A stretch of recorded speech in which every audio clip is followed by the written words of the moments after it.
Welcome to Every Woman Has a Story on WEBN. My name is Jasmyn Jacob, and today on our show we have Ricketta Pryce. She is a mother, author, and entrepreneur. How are you today, Ricketta? I'm fine, and you? I'm doing good. That's good. So, how did you publish your book while living in a shelter? When I first got my contract, I wasn't in a shelter. But when I was in the shelter, I was just still writing. So that's basically what I do. Even though it's kind of hard being in the shelter and trying to write because of the space and, it gets distracting, but I just wrote and wrote. So, when you first got the contract, where were you living? With my mother. At her house? Yeah. And then you got the contract from, who did you get the contract from? DC Book Diva. Her name is Diva. Okay. So, you got a contract from her. She read your stuff. She wanted to publish your books. Yep. And then, how did you end up in the shelter? Well, it was like kind of a situation. I was pregnant, stressed out, and I felt like I needed to be on my own. So I just had to do what I had to do. And that's how I ended up in the shelter. So then you left your mom and your whole family? Yeah, but she was still there. I was still around, so it wasn't like, I was cutting her off or anything. But, yeah, we're still close, really close. So did your family not want you to leave? Did your mom not want you to leave the house? I feel like she didn't want me to leave, but,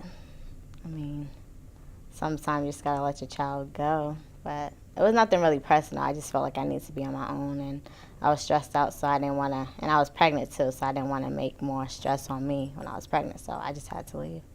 So then, when you were pregnant, was it during the time that you got the contract? No, that was in 2010 when I got the contract. So that whole time I was writing short stories and while the book was getting worked on. But I think in 2011, that's when I went into the shelter. With your daughter? Yeah. Well, I was pregnant. 8 months daughter. pregnant, and then I had her. In the shelter? I'm still there. Yeah. Wow. How was that? It was hard. At first, I really didn't care because, I was comfortable there. But it's like now that she's about to be 2 and I'll be there like 2 years, it's kind of hard. Like, I just need my own place, and sometimes I get distracted because it's such a small space, and I don't know, I feel like it's just really hard. People just really don't know. They think my life is perfect, but it's not. What is the name of the book that you just published right now? The Hustler's Daughter. The Hustler's Daughter. Mm-hmm. And this actually just came out this month, correct? Yep, October 29th, I believe. Yeah. So how do you deal with that when people perceive that, you just released a book, you've written how many books before? Well, I wrote 8 books, but they're not published, but I have a lot of short stories out, like probably 8 or 7 short stories out. So, I'm sure people around you must perceive you as someone who must be doing well. Yeah, well, I feel like I'm doing okay, but like money-wise, not really. A lot of people think I might have a lot of money, but it's not like that, I didn't get into this game publishing for money because it's not like an overnight thing, so I don't know. And then some people have the perception that, like, just because I'm in a shelter that I'm not capable of doing what I'm doing, and that's what, I don't have to prove anything to anybody, but I just feel like I'm just proving them wrong. That I write books, I do a lot of whole other stuff, so. Mm-hmm. Is writing a passion of yours? Yes, it is. I've been writing since I was little, but not books. I wrote my first book in the 9th grade. So, but I've been writing way before that, but just not books. So what got you to start writing? Well, I like writing poetry. I have like a binder full of poetry, but I don't like writing poetry now. I don't know why, but I was inspired to write a book because I read like urban fiction and I wanted to try it. So that's when I wrote my first book. So who kind of pushed you to get you to publish a book? I think, I let like a few of my classmates read it and my teachers, and then it was like, this is really good for your first book. So I was like, then maybe this is what I should be doing. And then I just went on trying to get my book published, but I got rejected because I wrote a query letter, but I don't think it was up to par. That's probably why I didn't get published or whatever. So, yeah, but that's what inspired me, teachers, classmates, and I just felt like that's something I wanted to do. Mm-hmm. So you actually wrote this book not recently. You started this book years ago, correct? Yeah. So talk to us about the struggle of not only wanting to get your book published, but also at the same time of you having to raise your daughter, being in a shelter. How was it like? How was that struggle like for you? I mean, it's kind of hard, like, doing it on my own, and she's there, and then I got to tend to her, and then I got to write, so. But, I mean, I just managed it. You just have to have time to do it, and you have to want to do it, too. So, yeah, it's kind of hard, being in a shelter, because it's, like, a lot of distractions, and it's depressing, but I just keep going. What was the day-to-day life like for you and your daughter? I mean, I be around my mother a lot. Just go out, go to the mall or something. But I'm like mainly in the house, like on the laptop, promoting my book or writing. I don't really watch TV like that, so go to my appointments, just like the general daily thing. Mm-hmm. It must be difficult, for you to be there with your daughter in the shelter and wanting to get out. And, but I think the courage that you had to actually leave, your mother and say, this is something I have to do on my own, that takes a lot of courage from somebody. So do you feel like you made the right decision? I feel like I did in a way, but now that I'm still like in a shelter, and it's kind of hard. Like, I wish I could have stayed with her, but it's like eventually I would have to go and go off on my own to get my own apartment. So I mean, and I'm about to have another baby too. I don't want to be living with my mom, 2 kids. Like, that's not how I see my life. So. So you're about to have another baby right now. Yeah. How far along are you? 6 months. 6 months? Yeah. So talk to us about that. So the father of your baby, he's also the father of your first child, right? Yes. Mercedes, correct? Yes. That's your daughter's name. Yeah. So where was he during the time of your first pregnancy? And well, he was there during my whole pregnancy, but then 2 weeks after I had her, he got locked up, and he was in there for a whole year. And it was hard. It was really hard because, even though my baby is small, she needs, like, a father in her life, so. But he was there. I mean, I went to go visit him and stuff. We still had a relationship, so we made it work, but it was, like, still hard because he wasn't there, and that was, like, my first pregnancy. And it was hard, but I still got through it. It's crazy to me, that here you are, newborn child, she doesn't have her father physically there. Not only that, but you have to be the weight, you have to be the carrier of the family. I give you a lot of credit, I have to say. Thank you. A lot of credit. Yeah, it's hard, but you gotta do what you gotta do. So let's talk about the book. It's called A Hustler's Daughter. Yeah. I always want to say The Hustler's Game because of the TV show. Hustler's Daughter. What was the concept for that book? What made you, the theme for the book, and made you want to write it? Well, I had the title on my name, my head, for the longest time, so I had it on my pictures, and I know I wanted to write a book about a hustler's daughter, but I just didn't have the experience, so I didn't really know what to write about. And then me and my brother was brainstorming one day, and he just helped me, and I just took off, and I wrote this book like within 2 to 3 months. So I just put myself in the character's shoes, and like I just kept writing. My hands hurt so bad that I had to stop, but that's where the idea came from. He helped me, so I feel like if he didn't help me, I wouldn't have this concept for the book. I don't even know if it would be a hustler's daughter right now. I don't even know if I would have, a concept. You mentioned to me before how The Hustler's Daughter, you felt that it was a great title because you are yourself a hustler's daughter. Yes. Talk to me about the relationship between your parents were divorced. How did you feel like the hustler's daughter? Were you witnessing what your father did as a hustler, or? Well, I knew he was a hustler, but like I just never got involved. Like I just never lived the life of a hustler's daughter. Like, I know he had money, nice cars, but I never got a chance to experience that. So it was kind of weird for me. Like I felt like I was hustler's daughter, but not really. So you didn't really see him kind of, putting money into crazy things, or? Well, I seen like the cars and I seen money, but he wasn't really in my life like that. He came and he went, so it's kind of hard, but. So, would you say that's what makes you independent? I mean, from a young age, you didn't have your father there all the time. You didn't see him all the time. So, do you think that that's what made you the strong person that you are? Because it takes a lot of strength for someone, to be able to handle all of this. You have to have strength, Yeah. So, do you think that was a reason? I think it may be a part of it. Like, I feel like every child needs their father in their life. For me, I didn't see it as, like, I don't feel like it hurt me, affected me. I don't really say it did. I probably wouldn't be in the situation that I am in a shelter, but I don't know. I feel like I'm still doing what I got to do. I worked since I was 14 for 7 years straight until I had Mercedes. So, I mean, I think that even if he was in my life, it would make a little bit of difference, but feelings, like, no, because he was, like, in and out of my life, so I don't know. I'm not too sad about it, but stuff happens. So then, how old were you when you had Mercedes? I was 20, 21? Yeah, I was 21. I couldn't drink, so yeah, I was 21. 21? Yeah. And how was that? Being not crazy young, but relatively young.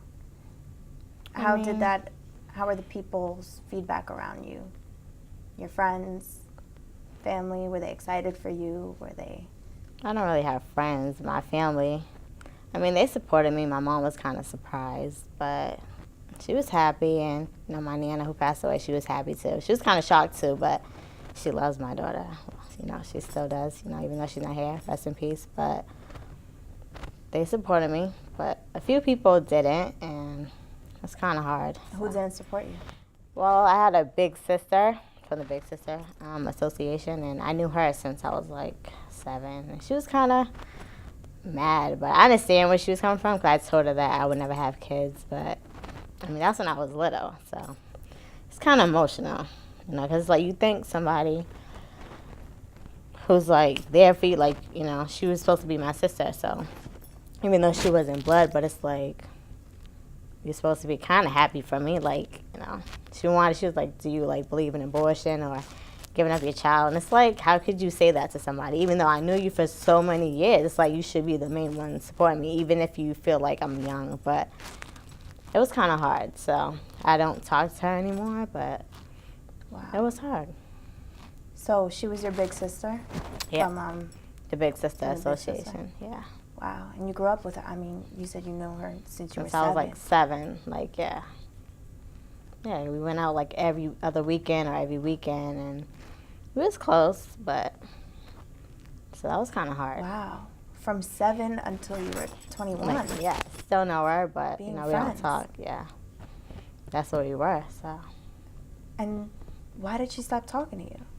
Because I mean, I was pregnant, so it's like. But even though, like, I don't know when we stopped talking, but you get to the age where your big sister, I guess, it gets cut off, but you can still stay in contact. And she was just, she wasn't happy for me at all. So I just felt like I didn't need that negative energy in my life. So I just stopped talking. We just stopped talking. Because I don't need somebody there who's going to tell me, like, you should get an abortion or give away your child, because, like, that's not what I want to do. Even if I am struggling or whatever the case is, like, I will never do that. Never. So then that relationship ended between the two of you because of that. Was there any other people in your life that had this negative energy towards you having a baby besides my father? He's in jail now, but he was kind of mad, but I felt like he shouldn't be mad because he was never there, Even, when my mom was pregnant with me, I felt like he wasn't there. Like, I know the story, but it's like he was just asking a lot of questions, and it was just making me mad. Because it's like, how can you judge me when you weren't really there for me? So I feel like you shouldn't tell me, what to do or, tell me how to live my life, and you was never there for me. So, but other than that, everybody else was happy, and whoever wasn't happy, then you kind of were just like, whatever. Yeah, so. Wow. So you started living your life, currently you're in the shelter. What are your plans now? You mentioned before how you don't want to stay there. Oh, no. Well, hopefully I'll get an apartment soon, but I definitely don't want to stay there no longer because I'm just trying to really get my own apartment, with my 2 girls, and I have a lot of plans. Like, I want to get into the movie business, and I just want to do a lot. I make lipstick and lip gloss, so I started a business before with it, but it's kind of hard when you're in a shelter because I make my own lipstick, and I just didn't feel comfortable doing it anymore. So I just want to get out the shelter and, feel free. I don't feel like I'm free right now. No. I feel like I'm, kind of trapped, but I'm still doing what I have to do, but it's, hard being in a shelter and, trying to do all this, but... When you were in the shelter, did you sell those cosmetics while you were in the shelter? Yeah, to the people in the shelter, or? Not people in the shelter, regular people on Facebook and stuff, yeah. Oh, okay. So, but you felt that the shelter wasn't the best place to make it and stuff. At first I was comfortable, but now it's just I feel like I need to have my own apartment, my own space to do it. So I'm just going to put that on hold until I get my own apartment, and then I'll feel comfortable doing it again. So the movie business, talk to me about that. What are your dreams? What do you want to do in the movie business? Well, I want my book, The Hustler's Daughter, to be made into a movie. A few people who read it was this should be made into a movie. And that's what I felt even when I was writing it. I was I could see this in a movie. So that would be cool, to turn my books into movies. So just producing it, right? Giving them the idea and... Yeah. I know that's kind of hard, but whatever I can get my hands into with the movie business, then I want to do it. I know it's going to be hard, trying to write a script, because I tried to before. It's kind of hard. Never did it, but you got to put your mind so you can do anything. Have you ever thought about putting your own personal life into stories? Or you kind of just I was actually thinking about that today, but I don't know. I don't know if I want, everybody knowing everything that I'm going through. So, even though people know, but that's kind of hard just really putting it out there, really, the whole world to see. It's kind of different. Is that why you do mostly fiction? Because you like to keep your private life out of it? Yeah, well, I felt like I wanted to write, a book about my life, but I didn't feel like it was that interesting. But, I mean... Your life is very interesting. I don't know. I was really thinking about doing it, but, I don't know, I just making up characters and making up stories. I feel like it's better. Maybe when I get older, I can, reflect on my life and then write an autobiography. Mm-hmm. Now that you have your other daughter on the way, what are you planning on, that's going to be even harder. Mm-hmm. All the struggles that you currently face, it's definitely not going to get easier. Yeah, I know. How are you prepared mentally for that? I feel like in a way I'm really not, but I just got to go with the flow. I thought it was going to be hard with my daughter. It kind of was, but then it wasn't, because I felt like I was natural. I didn't have a lot of money, but it was you don't really need money to raise a child. You do, but your love and how you care for your child is most important. So I just feel like I just got to give my kids what I can, and I know they'll be proud of me, even though I don't have a lot of money, So it's going to be hard, but just got to get through it. Mm-hmm.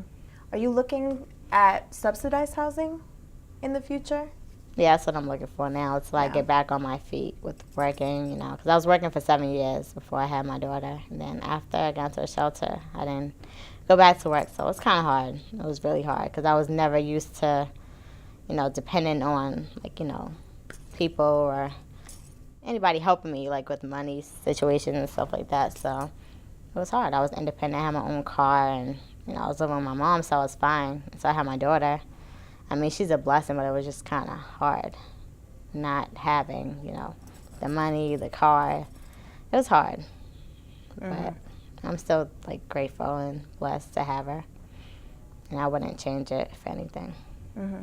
So talk to me about what you're doing right now to promote the book. What are...